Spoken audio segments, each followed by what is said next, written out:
아버지, 어머니, 그동안 별일 없으셨죠? 아휴, 이 별일은 무슨. 너네 온다고 해서 음식 준비하느라 좀 바빴던 것 말곤 별일 없어. 저희가 남도 아니고 무슨 음식 준비를 하고 그러세요. 힘드신데. 아니 그런데 뭐 이렇게 많이 차리셨어요? 아니 네 엄마가 아침부터 이 꼼지락 거리면서 차린 거니까 아니 많이 먹고 가라. 아니 부족하면 이야기하고. 그런데 아버님은 왜 이렇게 식사 조금만 하세요? 어디 안 좋으세요? 저 양반 요즘 계속 식사량이 줄고 머리가 아프다고 그러네. 아이 애들 밥 먹는데 이 별소리를 다 하고 있구먼. 아유 귀담아 듣지 말고 어여 밥이나 먹어. 응. 아니 아버지, 몸이 어떻게 안 좋으신데요? 에? 말씀 좀 해보세요. 아니 한 3주 전쯤인가? 아니 내가 자다가 이 침대에서 살짝 떨어졌어.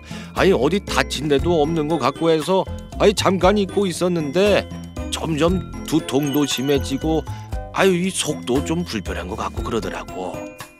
네 아버지 요새 점점 짜증도 늘고 어디가 단단히 탈이 난 것 같아. 그런 일 있으면 저희한테 연락을 주시지 그러셨어요. 노인분들은 조금만 몸이 이상해도 제때 검사를 해봐야 한다니까요. 안 되겠어요. 이러지 말고 우리 얼른 병원에 가요, 아빠. 네? 침대에서 떨어진 후 시간이 지날수록 두통을 호소하는 60대 후반 남성의 사연이었습니다. 오늘 활기찬 클리닉에서는 외상 후 두통, 뇌출혈에 대해서 알아봅니다. 여러분의 활력 넘치는 인생을 위해 활기찬 클리닉 함께 하시죠. 네, 오늘은 외상 후 두통, 뇌출혈에 대해서 알아보도록 할 텐데요. 김성덕 원장님 모셨습니다. 어서 오세요. 반갑습니다, 원장님. 네, 안녕하세요. 네, 오늘의 주제 조금 무서워요. 네. 외상 후 두통, 뇌출혈인데 네. 일단 뇌출혈하면 확실히 무섭다, 두렵다라는 생각이 들거든요. 그렇죠. 외상 후 두통, 뇌출혈에 대한 기본적인 정의부터 말씀해 주시죠.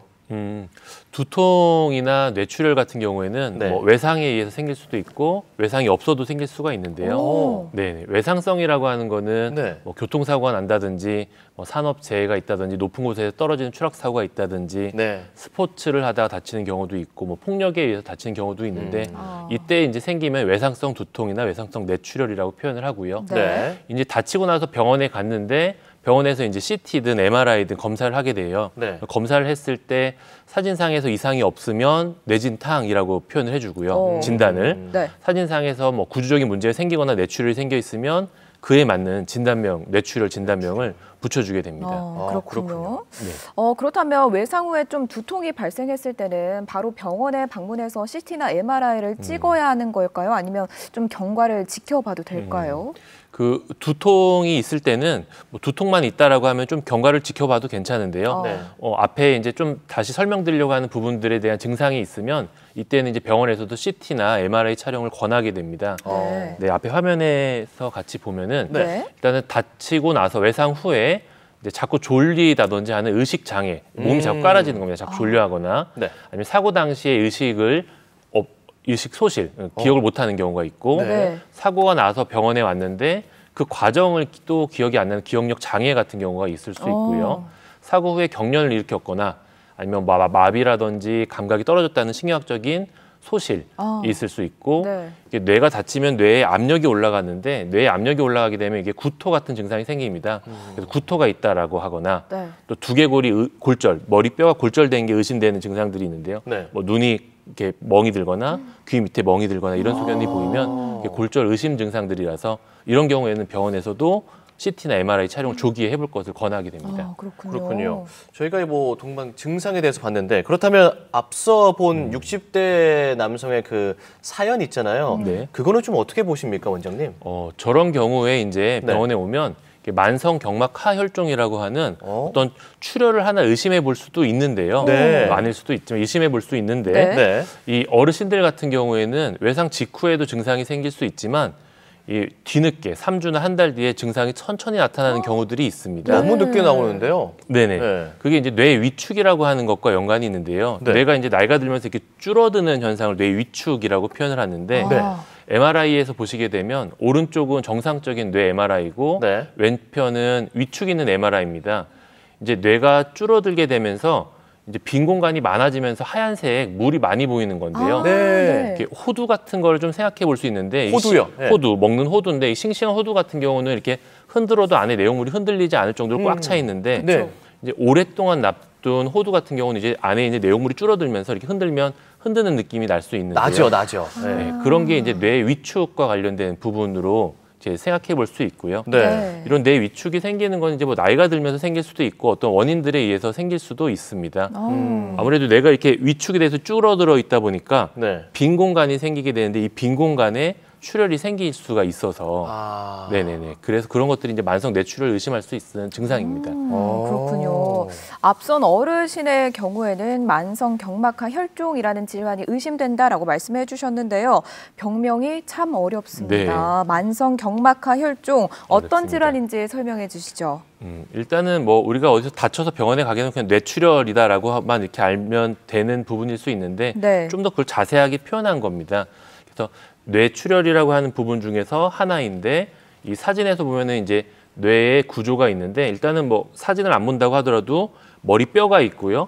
머리뼈 안에 이렇게 뇌가 있게 되는데 네. 뇌를 싸고 있는 막이 있습니다. 이 막이 아주 튼튼한 막인데 경막이라고 부릅니다. 아, 경막. 예, 경막. 그럼 이 경막이라고 하는데 이 경막의 아랫 공간에 아래 하자를 써서 아래 공간에 피가 차면 경막하 혈종이라고 표현을 합니다. 그렇군요. 그래서 이게 경막하 혈종이라고 하는 거고 이게 나이가 들면서 뇌가 아까 이렇게 줄어든다고 했지 않습니까? 네. 위축이 오게 되면 이 막이 있고 뇌가 있는데 뇌가 자꾸 줄어드니까 이 공간이 자꾸 벌어지게 됩니다. 그래서 이 경막하 혈종이 생길 수도 있습니다. 그래서 젊은 사람들 같은 경우도 경막하 혈종이 생길 수 있는데 네. 젊은 사람들은 뇌가 꽉 차 있다 보니까 다쳐서 피가 나면 뇌를 바로 누르면서 증상이 바로 생기는 거죠.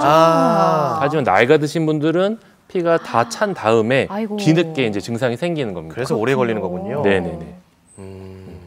그럼 사연자의 경우 아까 보니까요. 심대에 떨어진 거 외에는 다른 외상이 없었다고 하던 것 같은데 네. 예, 만성 경막하 혈종이 생기는 원인이 그럼 뭘까요? 이게 그런 경미한 외상에 의해서도 정말 생길 수가 있는데요. 네. 이 원인이라고 하는 걸 몇 가지를 보고 있습니다. 아까 앞쪽에서도 말씀드린 것처럼 네. 나이가 들어가면서 자연스러운 뇌 위축이 나타나게 되고요. 네. 나이가 들어가면서 이렇게 자꾸 줄어드니까 공간이 벌어지는 거고 네. 또 두 번째는 이제 술을 많이 드시는 분들한테서 네. 뇌 위축이 잘 옵니다. 알코올 중독 환자분들이 이게 많은데요. 어머나. 술을 많이 드시는 분들이 뇌가 더 많이 위축이 되고 네. 또 술을 많이 드시면 이게 간 기능이 나빠지니까 네. 피가 났을 때 피를 이렇게 응고시키는 기능을 해야 되는데 네. 그런 것들을 잘 못해서 피가 잘 출혈이 잘 안 멈추기도 하고 네. 또 이게 술을 많이 드시는 분들은 기억을 잘 못합니다. 경미한 외상은. 맞아요. 그래가지고 네. 예, 또 기억을 못하고 있을 수도 있고요. 네, 네. 또 마지막으로는 이제 항혈소판제라고 하는데 이렇게 피를 묽게 만드는 아스피린 같은 약들을 네. 드시는 경우에 그런 게 생깁니다. 아까 말씀드린 것처럼 뼈가 있고 뇌가 있는데 뇌가 이렇게 줄어들어서 공간이 비어 있는데 네. 경미한 외상을 받게 되면 요 사이에 있는 화면에 보이는 것처럼 요 사이에 있는 아주 얇은 혈관이거든요. 정말 네네. 얇은 혈관인데 그 얇은 혈관이 이렇게 찢어집니다. 네. 찢어지면 찢어진 혈관에서 피가 나와서 이게 고이는 거거든요. 네. 그래서 이게 고이는데 네. 공간이 있다 보니까 다 고이고 나서 뒤늦게 증상이 생긴다. 이렇게 생각하시면 될 것 같습니다. 그렇군요. 오늘 진짜 뭐 고령뿐 아니라 술 좋아하시는 분들은 오늘 네. 꼭 보셨으면 좋겠어요. 그러게요. 네, 주변에 정말 많거든요. 맞아요. 뭐 작업할 때마다 술 드시는 분들도 아우, 계시고 안 되죠. 무서워요. 맞습니다. 이 사연 속의 어르신을 봤을 때는 이 주요 증상으로 두통을 호소하셨거든요. 그렇다면 경막하 혈종의 주요 증상이 무엇이 있을까요? 증상은 다양할 것 같습니다. 뭐 네. 두통도 있을 수 있고요.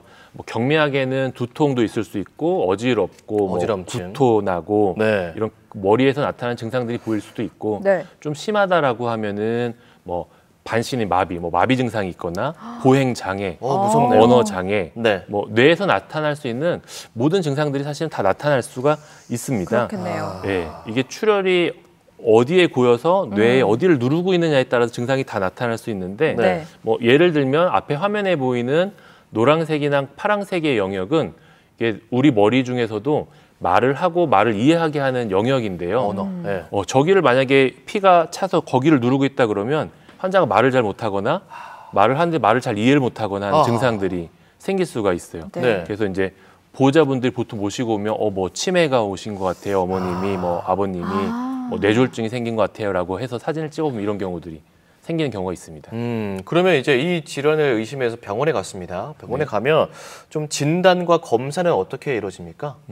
일단은 환자분이 뭐 어떻게 아픈지 이제 우리가 이제 병력을 청취한다고 하는데요. 네네. 병력을 청취하게 되고 그다음에 신경학적인 검사들 마비가 있는지 체크하게 되고요. 네. 그다음에는 이제 의심이 된다라고 하면은 CT나 MRI 같은 검사들을 해봅니다. 그 사진을 찍게 되면은 보통 이제 앞에 화면에 보이는 것처럼 화면에서 왼쪽인데요.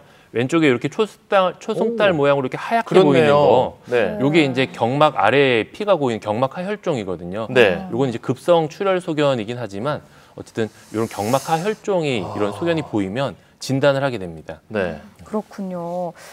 그런데 아무래도 이 머리, 뇌와 관련된 부분이다 보니까 치료가 좀 쉽지 않을 것 같은데 치료는 어떻게 이루어지나요? 네, 이 만성 경막하 혈종에 대해서는 치료에 대한 경과도 매우 좋고 한데요. 뭐 기본적으로는 조금 기다리면 저절로 피가 흡수되기도 하는 자연 치유를 보고하기도 하지만 네. 대개는 조기에 수술적인 치료들을 많이 권하게 됩니다. 네. 네, 경과가 좋고요. 예를 들면 환자분이 오셨는데 머리만 좀 아프시고 피가 많이 있지는 않다. 네. 그러면은 주기적으로 사진을 찍으면서 경과를 봅시다 이렇게 얘기를 할 수 있고요. 네. 피도 많고 뭐 언어 장애든 뭐 마비든 이런 증상들이 있으면 수술적인 치료를 하자고 권합니다. 수술이 치료인데요.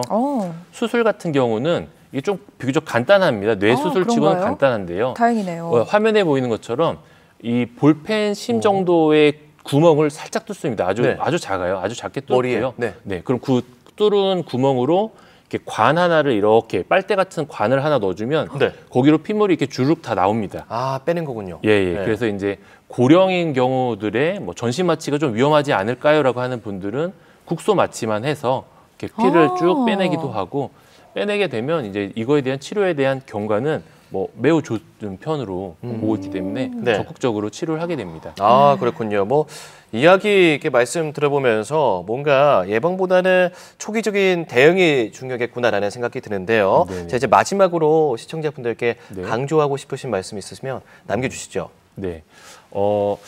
간단하게 설명하려고 하긴 했지만 이게 뇌출혈이라고 하는 것 자체가 너무 어렵게 와닿을 수 있을 텐데요. 그냥 이런 정도의 내용만 기억하면 좋을 것 같습니다. 우리가 머리를 다쳤을 때 어르신들의 경우에 특히 더 그런데요. 머리를 다쳤을 때 당시에 대한 증상도 있지만 다치고 나서 뒤늦게 한 달 이상 지났는데도 갑자기 뭐 두통이 생기거나 그럴 때 만성 경막하 혈종이라는 게 있었지라고 하고 의심하시면 초기에 적극적으로 병원에서 치료하는 데 있어서 도움이 많이 될 것으로 그렇게 판단하고 있습니다. 네, 좋습니다. 오늘은 외상 후 두통, 뇌출혈에 대해서 이야기 나눠봤는데요. 자세한 말씀해 주신 김성덕 원장님 고맙습니다. 고맙습니다. 감사합니다.